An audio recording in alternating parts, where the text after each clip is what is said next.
أستغفر الله العظيم أستغفر الله العظيم أستغفر الله العظيم أستغفر الله العظيم أستغفر الله العظيم أستغفر الله العظيم أستغفر الله العظيم أستغفر الله العظيم.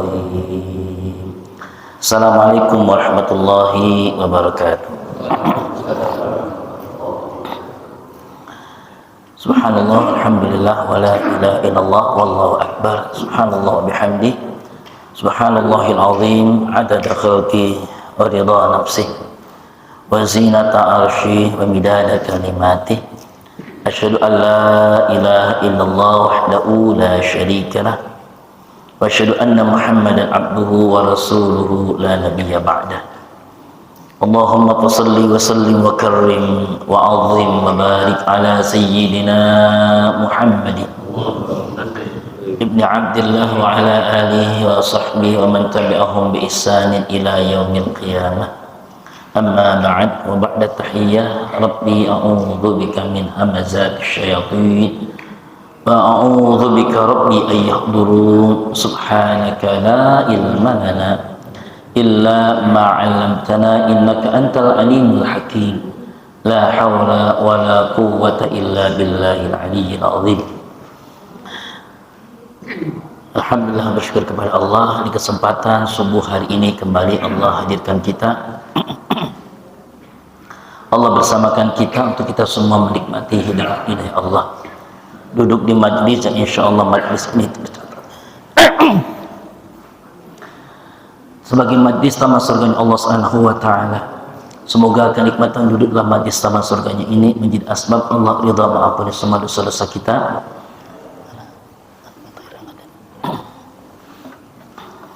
Allah angkat derajat kemuliaan kita dan Allah berkahi sisa usia kita. Allah bahagiakan kita di sini. Allah sempurnakan bahagia kelak nanti dalam jannah surga Allah Subhanahu wa Ta'ala. Amin ya rabbal alamin. Salawat dan salam semoga terus tercurah limpah untuk Rasul tercinta Nabi Amin Rasul Mustafa Nabi Muhammad sallallahu alaihi wasallam, keluarganya, para sahabatnya, tabi'in, tabi'ut tabi'in, insyaallah untuk kita semua, kita yang ikhlas dan istiqamah menghidupkan amal sunnah Rasulullah dalam kehidupan sehari-hari kita, karena beramal ihya sunnah sejati yang menjadi asbab kelak nanti Allah bersamakan kita dengan sosok yang sangat kita rindukan perjumpaan dan pertemuannya, yang sangat kita nantikan syafaatnya Rasulullah Muhammad sallallahu alaihi wa alihi wasallam. Lasatidatul kiram ra'in salihin mukarramun, para asatidat tuan guru, para masyayikh, para ustaz, para tokoh masyarakat, pengurus DKM Masjid Al-Islah, dan semua sahabat-sahabat dakwah Subuh berkah, suling subuh keliling, Hamas himpunan alat masjid dan musalla, Sabilana santri bela agama nusa dan bangsa, majlis tercinta, majlis al-dzikra. Alhamdulillah karunia Allah, Allah bersamakan kita semua, kita kembali menikmati hidangan hidayah ini. Semoga amal ini menjadi amal kelak Allah hadirkan kita, senikmat kita bersama di sini, senikmat sempurna kelak nanti dalam jannah surga Allah Subhanahu wa Ta'ala. Amin ya rabbal alamin.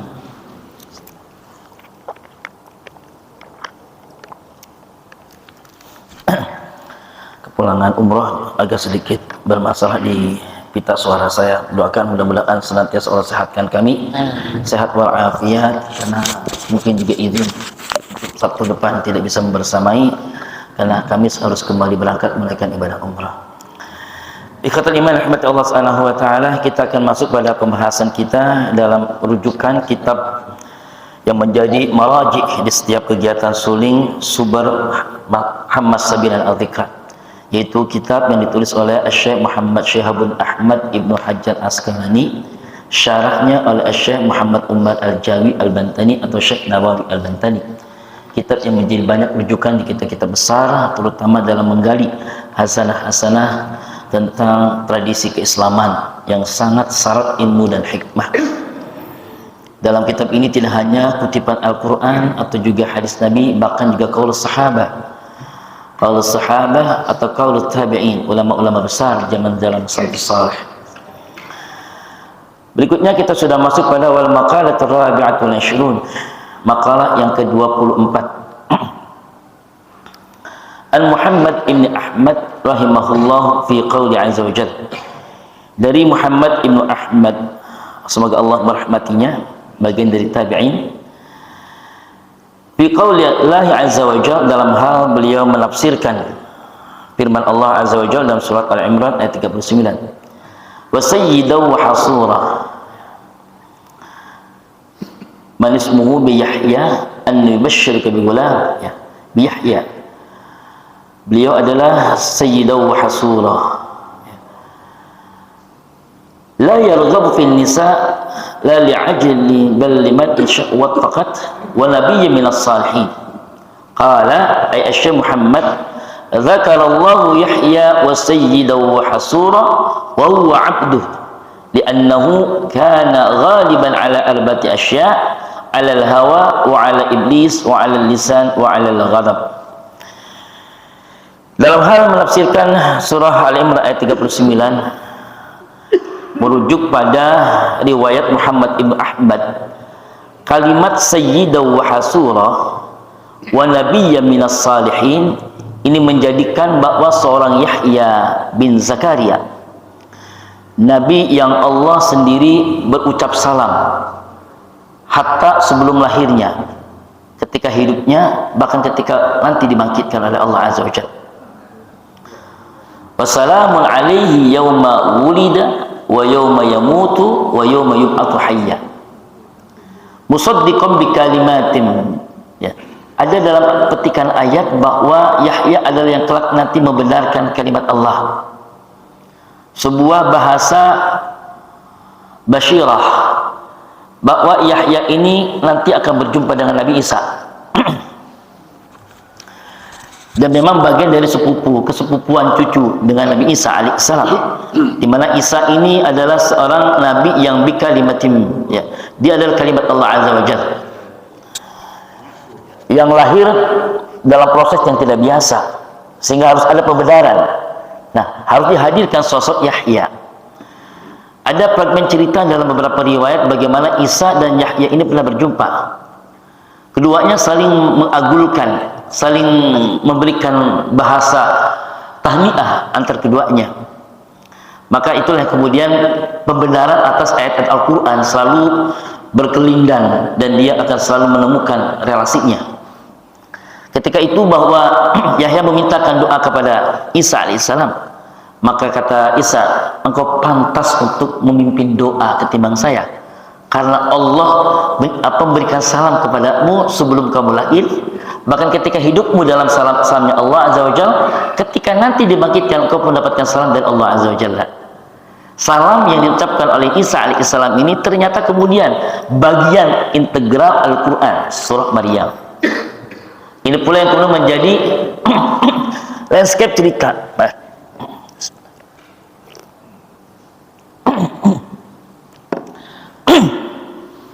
Ya Yahya khudil kitaba biquwwah. Allah sendiri yang memberikan lafal istilah nama Yahya. Belum lahir. Ketika itu Zakaria masih berada di mihrab. Qa'imun musalla fil mihrab, ya. Lalu diberikan kabar gembira. Ya Yahya khudil kitaba biquwwati wa atainahu al-hukma sabiyya wa hananan min ladunna wa sakata wa kana taqiyya wa barran biwalidayhi wa lam yakun jabbaran 'asiyya wa salamun 'alaihi yawma wulida wa yawma yamut wa yawma yub'atsu hayya. Ini beberapa ayat dalam surah Maryam yang di Majlis Az-Zikra guru kami Allah yarham Haji Muhammad Al-Qiyam memberikan ijazah, utamanya yang sedang hamil ataupun bahkan yang belum hamil yang merindukan kelahiran seorang anak, ya, maka bacakan ini, ya. Kalau sudah ada tanda-tanda ternyata dia hamil, maka sering-seringlah mengusapkan bagian perutnya dengan ya Yahya khudil kitaba. Kalau Yahya dimaksudkan sebagai sebuah kata, wahai yang hidup, ya. Yahya artinya hidup, ya. Kalau kemudian misalkan merujukkan sebagai Nabiullah Yahya alaihissalam, semoga perangai anak ini seperti Yahya. Siapa Yahya? Khudil kitaba biquwwah. adalah ia yang sejak kecil memegang banget kitab sangat kuat. Bahkan diceritakan dalam beberapa riwayat, Yahya ini sanggup di usia kecil hafal kitab Taurat. Saat beliau hidup, kitab yang harus diimani adalah kitab Taurat. Berarti setelah masa Nabi Musa, Zabur sudah lewat. Ya, Taurat sangat dikuasai oleh beliau. Wa atainahul hukma sabiyya, bahkan amat sangat bisa menggali hikmah dan ilmu yang terdapat dalam kitab Taurat. Itu Yahya. Harapan kita, anak kita, di kelak nanti lahir, dia sangat kuat memegang Al-Quran. Ya. Bahkan bisa mengambil hikmah-hikmah besar dari setiap ayat-ayat Al-Quran. Al-Quran itu seperti kristal. Dari sudut mana kita lihat, selalu memancarkan cahaya kilauan yang sangat mengharu biru. Artinya apa? Dari sisi mana saja kita melihat Al-Quran, tebaran ilmu dan hikmah selalu bisa kita ambil. Orang ahli kelautan, oceanografi, bisa mengambil hikmah dari Al-Quran. Marujal bahrain yaltaqiyan bainahuma barzakhun la yabghiyan. Ahli kelautan bisa melihat ada fenomena ganjil ketika melihat Al-Quran. Oh, enggak perlu merasa ini sudah disimpokkan oleh Al-Quran. Oh, Al-Quran bicara tentang kelautan, bicara tentang astronomi, bicara tentang kosmologi, bicara tentang ilmu biologi, bicara tentang ilmu anatomi. Al-Quran bicara dengan sangat lengkap. Nah, harapan kita anak yang dikandung ini kelak bisa mengambil banyak hikmah dari Al-Quran. Wa atainahul hukma sabiyya, sejak kecil. Bahkan kalimat ini diterangkan bahwa ketika Yahya diajak main oleh sejawatnya, temannya, apa bahasa tanggapan beliau, komentar beliau? Hidup kita bukan dicipta untuk main-main, tapi untuk ibadah. La'ibun wa lahwun ternyata menjadi bahasa dalam Al-Quran. Ya. Emang dunia ini bukan semata fatamorgananya dunia, kesendagurauan, melampiaskan emosi, melampiaskan nafsu dan syahwat dunia dalam tahta, dalam wanita, dalam segala hal. Seorang Yahya yang masih sangat kecil ketika diajak main, jawabannya sangat luar biasa, menunjukkan bahwa benar. Khudil kitaba biquwwati wa atainahul hukma sabiyya. Dan yang hebat lagi, wa hananan min ladunna wa zakata wa kana taqiyya. Hanan adalah sifat Allah Azza wa Jalla. Ya Hanan, ya Mannan, ya Hanan. Hanan adalah kemahacintaan seseorang oleh hanya hadir bukan karena bakatnya, tapi karena hembusan dari Allah Azza wa Jalla dengan ilmu-ilmu yang ditapakinya. Pencerminan kata Hanannya seorang Yahya alaihissalam itu ada pada bagaimana binatang-binatang yang hidup di gurun semuanya mengkhidmati Yahya. Ternyata Nabi Sulaiman yang bisa bicara dengan makhluk binatang, dengan alam yang lain, ya, dengan tetumbuhan, dengan bebatuan, Yahya ya telah menghidupkan nuansa dialog yang produktif dengan binatang-binatang. Kenapa? Karena tumbuhnya sifat hanan pada beliau. Orang kalau ingin berakrab dengan alam, terutama dari dunia sauna, dunia binatang, ya, maka dia harus membersihkan kata hanan. Hanan itu adanya di hati, ya, sumbernya di hati. Orang kalau mau belajar kuda, hatinya harus hanan, sehingga gerak hati penunggang kuda akan selaras dengan keadaan dari tunggangannya, kudanya. Ketika dikatakan wal 'adiyati dhabha fal muriyati qadha, demi derap kuda dengan kaki yang menghentak. Itu kenapa? Karena hatinya bergejolak. Orang-orang yang para penunggang kuda yang di medan laga, hatinya sudah berkobar untuk meninggikan agama Allah Azza wa Jalla, sehingga kaki dari kuda itu berdetak. Menunjukkan apa? Hati sudah bersenyawa dengan binatang ini, hati binatang ini sudah bersenyawa dengan hatinya dia. Dan Yahya telah menghadirkan sifat hanan di hatinya. Wa hananan min ladunna wa zakatan, dan senantiasa senangnya di mihrab. Nah, kita ingin anak kita senangnya di masjid. mu'allaqun fil masajid, muta'allaqah, dia terikat hatinya dengan masjid. Orang kalau hatinya sudah terikat dengan masjid, wallah, aktivitasnya adalah sholat. Dia akan menjadi poros pikirannya dari sholat ke sholat. Nanti zuhur menuju asar, apa kira-kira? Ketika asar, ikatannya itu. Sebagaimana kawan-kawan yang kalau kita sedang umrah, kan aktivitasnya dari masjid ke masjid. Masjid, pulang sebentar, berangkat lagi ke masjid. Seperti itu gambaran. Anak kita memotret hatinya rumah Allah Azza wa Jalla. Sehingga ada pembahagiaan dari Allah Azza wa Jalla. Kita nanti diperkenankan bisa sholat dan bisa menikmati munajat di tanah haram Allah Subhanahu wa Ta'ala. Baik, terakhir ya. Billadun wa sakata wa kana taqi wa barram biwalidayhi wa lam yakun jabbaran 'asiyya. Terhadap orang tua Zakaria, Yahya ini luar biasa baktinya.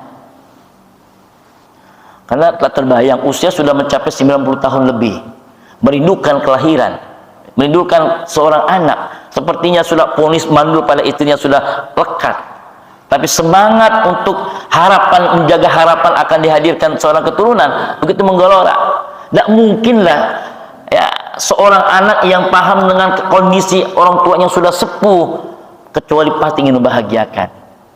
Ya, walaupun dalam cerita-cerita panjangnya Yahya berakhir dalam kisah-kisah Israiliyat dengan kehadiran sosok Herodus dan Herodus ya. Herodus ini sosok ditampilkan dalam hadis-hadis Israiliyat yang kemudian diduplikasi oleh film-film Hollywood ya, untuk menggambarkan bagaimana seorang raja kaisar yang ingin menikahi seorang ponakan yang masih ada garis darah, atau di riwayat yang lain adalah anak tiri, karena dia mempersuting seorang istri yang dia membawa anak yang anaknya lebih parasnya lebih cantik, sehingga pengen mengambil ibunya juga mengambil anaknya. Nah Yahya sampai dikasih tahu oleh Zakaria, ini adalah hukum Allah yang terlarang, tidak boleh. Jadi hukum menikahi yang satu darah itu sudah melekat di masa-masa sebelumnya. Jadi ada syariat-syariat terdahulu yang masih dipakai oleh syariat kita, ada yang terhapus mansuh, namanya nasih mansuh, dan adalah bagian dari syariat Allah Azza wa Jalla terdahulu. Tidak boleh ya menikahi ibu sekaligus anaknya. Ya, kita punya anak tiri, sampai kapanpun kita nggak boleh menikahi dia, walaupun misalkan istri kita sudah meninggal. Beda dengan kakak dan adik. Ya, itu penjabaran dalam syariat fikih kita. Baik, dalam cerita Yahya diinfokan bahwa ini larangan Allah Azza wa Jalla.